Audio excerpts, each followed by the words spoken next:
Senate निवडणुकीत युवा सेनेचा दणदणीत विजय. युवा सेनेनं जिंकल्या 10च्या 10 जागा. 100% स्ट्राईक रेट.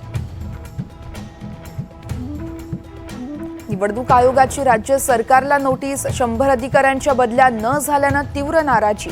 सुजाता सौनिक आणि रश्मी शुक्लांना कारण दाखवा नोटीस.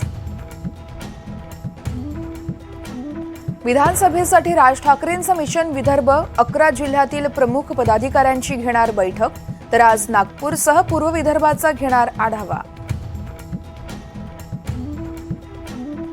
साताऱ्याच्या पाटणमध्ये शिवसेनेचे 2 गट एकमेकांसमोर भिडले. पालकमंत्र्यांविरोधात ठाकरेंचे शिवसैनिक आक्रमक, तर शिवसेनेचे चिन्ह शाखा यावरून 2 गटात वादावादी.